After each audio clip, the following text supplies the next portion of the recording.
Hi friends, good morning all. Daily morning 6 o'clock நம்மளுடைய சேனலில் வந்து 2023 கரண்ட் அஃபேர்ஸை டாபிக் வைஸ் வந்து ரீகால் பண்ணிட்டு இருக்கோம். இன்றைக்கி என்ன டாபிக் வந்து பார்க்க போகிறேன்னு பார்த்தீங்கன்னா, தமிழக அரசினுடைய திட்டங்கள் 2023-24. முதல் திட்டம் என்னன்னு பார்த்தீங்கன்னா புன்னகை திட்டம். இந்த திட்டம் வந்து எங்கே தொடங்கி வச்சாங்கன்னு பார்த்தீங்கன்னா சென்னையில் மார்ச் 9ஆம் தேதி 2023 தான் வந்து ஆரம்பிச்சிருப்பாங்க. இதனுடைய நோக்கம் வந்து என்னன்னு பார்த்தீங்கன்னா 6 முதல் 12ஆம் வகுப்பு வரை பயில்ற அரசு பள்ளி மாணவர்களுக்கு ஃப்ரீயாக டென்டல் செக்அப் வந்து பண்ணுறாங்க. இதுதான் இந்த திட்டத்தினுடைய நோக்கம். அடுத்ததாக கல ஆய்வின் முதலமைச்சர் திட்டம். இந்த திட்டம் வந்து வேலூரில் நம்மளுடைய சிஎம் அவர்களால் பிப்ரவரி 1, 2023 வந்து தொடங்கி வச்சுருப்பாங்க. இதனுடைய நோக்கம் என்னன்னு பார்த்தீங்கன்னா டைரெக்டாக நம்மளுடைய சிஎம் அவர்கள் வந்து ஹெட் குவார்ட்டர்ஸ் ஒரு டிஸ்ட்ரிக்டோட ஹெட் குவார்ட்டர்ஸில் வந்து தங்கி அரசினுடைய அனைத்து துறை நலத்திட்டங்களுமே வந்து மக்களை டைரெக்டாக வந்து ரீச் ஆகுதா அப்படின்றது செக் பண்ணுறதுக்கான திட்டம் தான் அது கல ஆய்வில் முதலமைச்சர் திட்டம். இந்த திட்டம் வந்து ஒரு 4 டிஸ்ட்ரிக்டில் வந்து ஆரம்பித்து வச்சுருப்பார். எங்கன்னு பார்த்தீங்கன்னா வேலூர், ராணிப்பேட்டை, திருப்பத்தூர், திருவண்ணாமலை அப்படின்னு சொல்லிட்டு ஒரு 4 டிஸ்ட்ரிக்டில் தான் வந்து ஆரம்பித்து வச்சுருப்பாங்க. அடுத்ததாக சமாதான் திட்டம். இந்த சமாதான் திட்டம் யாருக்காகன்னு பார்த்தீங்கன்னா வணிகர்களுக்காக. வரி செலுத்தாத வணிகர்கள் ஒரு குறிப்பிட்ட கால அவகாசம் கொடுப்பாங்க. அந்த கால அவகாசத்துக்குள்ளே என்ன பண்ணணும், வரி வந்து செலுத்திடணும். இந்த திட்டம் வந்து அக்டோபர் 10ஆம் தேதி 2023 தான் வந்து தொடங்கப்பட்டது. எப்போ வந்து செயல்படுத்தினாங்கன்னு பார்த்தீங்கன்னா அக்டோபர் 16, 2023 தான் என்ன பண்ணாங்க, செயல்படுத்தினாங்க. 50,000 ரூபாய்க்கும் கீழே இருக்கிற வணிக வரி என்ன பண்ணிட்டாங்க, தள்ளுபடி செஞ்சுட்டாங்க. ஓகே, நெக்ஸ்ட் திட்டம் பார்க்கலாமா. அடுத்ததாக கலைஞர் மகளிர் உரிமை திட்டம். கலைஞர் மகளிர் உரிமை திட்டம்ன்றது செப்டம்பர் 15, 2023 காஞ்சிபுரத்தில் வந்து தொடங்கி வச்சுருப்பாங்க. இந்த திட்டத்தினுடைய நோக்கம் என்னன்னு பார்த்தீங்கன்னா தகுதி வாய்ந்த, இந்த வேர்ட் வந்து ரொம்ப முக்கியம், தகுதி வாய்ந்த 21 வயது நிரம்பிய பெண்களுக்கு மாதம் 1000 ரூபாய் வழங்கும் திட்டம் தானே அது கலைஞர் மகளிர் உரிமை திட்டம். ஓகே, நெக்ஸ்ட்டு பார்க்கலாமா. உங்களை தேடி உங்கள் ஊரில் திட்டம். இந்த திட்டம் வந்து எதுக்காங்கன்னு பார்த்தீங்கன்னா நம்மளுக்கு இதுக்கு முன்னாடி என்ன பார்த்தோம், கலாவின் முதலமைச்சர் பார்த்தோமா, அதோடைய தொடர்ச்சியாக தான் உங்களை தேடி உங்கள் ஊரில் திட்டம். இதுனா என்னது அப்படின்னு பார்த்தீங்கன்னா நம்மளுடைய டிஸ்ட்ரிக்ட் கலெக்டர்ஸ்லாம் இருக்காங்க இல்லையா, அவங்க என்ன பண்ணுவாங்களா வட்ட அளவில் வந்து ஒரு அலுவலகத்தில் வந்து தங்கி அங்கே இருக்க எல்லா டிபார்ட்மெண்ட்ஸினுடைய குறைகளை வந்து கேட்டறிந்து மக்களுக்கு வந்து எல்லா பயன்களும் சென்றடையுதா அப்படின்னு சொல்லிட்டு பார்க்கறதுக்கான திட்டம் தானே அது உங்களை தேடி உங்கள் ஊரில் திட்டம். இந்த திட்டம் வந்து எப்போ செயல்படுத்தினாங்கன்னு பார்த்தீங்கன்னா நவம்பர் 23, 2023 தான் வந்து தொடங்கியிருப்பாங்க. எப்போ வந்து ஸ்டார்ட் ஆச்சுன்னு பார்த்தீங்கன்னா டிசம்பர் மந்த் தான் வந்து ஸ்டார்ட் ஆகிருக்கும். இது வந்து கல ஆய்வின் முதலமைச்சரினுடைய திட்டமோடைய தொடர்ச்சி தான் நம்ம பார்த்தோம் இல்லையா.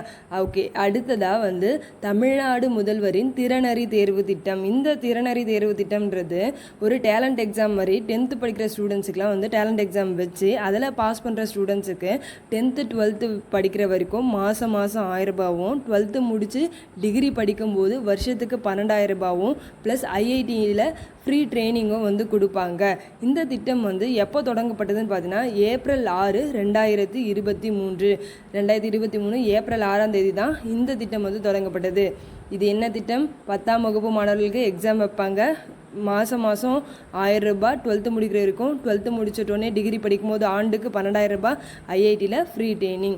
ஓகே, நெக்ஸ்ட் என்ன திட்டம்னு பார்த்தீங்கன்னா தோழி பெண்கள் தங்கும் விடுதி திட்டம். இந்த திட்டம் வந்து ஜூலை 2023 தான் வந்து தொடங்கப்பட்டது. இது எதுக்காகன்னு பார்த்தீங்கன்னா வேறு டிஸ்ட்ரிக்ட்லேருந்து வந்து பல்வேறு நிறுவனங்களையும் இல்லை வேறு ஏதாவது அரசு அலுவலகங்களையும் பணிபுரிகிறாங்க இல்லையா பெண்கள், அவங்களுடைய பாதுகாப்பிற்காக நம்மளுடைய தமிழக அரசினுடைய ஒரு முயற்சியாக இந்த விடுதிகளை யார் வந்து ஏற்படுத்தி தராங்கன்னு பார்த்தீங்கன்னா தமிழ்நாடு பணிபுரியும் மகளிர் விடுதி நிறுவனம், Tamil Nadu working women's hostel corporation limited. இது வந்து தமிழக அரசினுடையது. இதன் மூலமாக தான் இந்த விடுதிகளை வந்து ஏற்படுத்தி தராங்க. இந்த விடுதிகள் வந்து மொத்தம் நம்ம தமிழ்நாட்டில் தற்போது 11 மகளிர் விடுதிகள் இருக்குது. மொத்தம் 9 டிஸ்ட்ரிக்டில் வந்து 11 விடுதிகள் வந்து இப்போதைக்கு இருக்காமா. ஓகே, நெக்ஸ்ட் என்ன திட்டம்னு பார்த்தீங்கன்னா அனைவருக்கும் ஐஐடி மெட்ராஸ் ஃபார் ஆல். அதாவது நம்மளுடைய அரசு பள்ளி மாணவர்களும் இல்லை பொருளாதாரத்தில் பின்தங்கிய மாணவர்களும் ஒரு நல்ல தரமான கல்வியை வந்து படிக்கணுன்றதுக்காக ஐஐடி மெட்ராஸும் நம்மளோட தமிழ்நாடு அரசும் இணைந்து ஒரு 4 இயர்ஸ் கோர்ஸ் இது பிஎஸ் டேட்டா சயின்ஸ் அண்ட் அப்ளிகேஷன்ற ஒரு கோர்ஸை இன்ட்ரடியூஸ் பண்ணியிருக்காங்க. முதல் கட்டமாக 87 மாணவர்கள் வந்து தேர்ந்தெடுக்கப்பட்டதில் மொத்தம் அதில் இருக்க 45 மாணவர்கள் வந்து நம்மளுடைய தமிழக அரசு பள்ளி மாணவர்களாக வந்து இருக்காங்க. ஓகேவா. அடுத்தது நடப்போம் நலம் பெறுவோம் திட்டம். இது வந்து ஒரு ஹெல்த் சம்மந்தப்பட்ட ஒரு திட்டம். என்னன்னா எல்லாருமே வந்து வாக்கிங் போங்க, டெய்லி வந்து ஒரு 8 கிலோமீட்டர் வந்து வாக்கிங் போனால் நம்ம வந்து ஹெல்த்தியாக இருக்கலாம் அப்படின்னு சொல்லிட்டு நம்ம தமிழக அரசினுடைய சுகாதாரத்துறை சார்பில் தொடங்கப்பட்ட திட்டம். எங்கே தொடங்கியிருப்பாங்கன்னு பார்த்தீங்கன்னா சென்னை அடையாறில் முத்துலட்சுமி பூங்காவில் தான் வந்து தொடங்கியிருப்பாங்க. நம்மளுடைய விளையாட்டுத்துறை அமைச்சர் உதயநிதி ஸ்டாலின் அவர்களால் தான் வந்து தொடங்கப்பட்டிருக்கும். எப்போ தொடங்கப்பட்டதுன்னு பார்த்தீங்கன்னா நவம்பர் 4, 2023. ஓகேவா. நடப்போம் நலம் பெறுவோம் திட்டம். அடுத்ததாக என்ன திட்டம்னு பார்த்தீங்கன்னா வீரா மீட்பு வாகனம் திட்டம். இந்த திட்டம் வந்து செப்டம்பர் 2023 தொடங்கப்பட்டது. சென்னை பெருநகர போக்குவரத்து காவல்துறையினுடைய சார்பில் தான் வந்து தொடங்கப்பட்டது. Vehicle for extrication in emergency rescue and accidents. இது என்னன்னா விபத்தில் வாகனங்கள்லாம் வந்து சிக்கிப்பாங்க இல்லையா, அவங்கள வந்து ரெஸ்கியூ பண்ணுறதுக்கான ஒரு திட்டம். இந்த வீரா வாகனத்தை வடிவமைச்ச 2 கம்பெனிஸ் எதுன்னு பார்த்தீங்கன்னா ஹூண்டாய் குளோவிஸ் மற்றும் இசுசு மோட்டார்ஸ் பிரைவேட் லிமிடெட். இந்த 2 கம்பெனிஸ் தான் வந்து இந்த வீரா வாகனத்தை வந்து வடிவமைச்சிருப்பாங்க. ஓகே ஃப்ரெண்ட்ஸ், இன்னையோட டாபிக் வந்து இதோட கம்ப்ளீட் ஆகுது. இது வந்து தமிழக அரசினுடைய திட்டங்கள் பார்ட் 1. பார்ட் 2 வந்து நாளைக்கு பார்க்கலாம். ஓகேவா. Thank you all.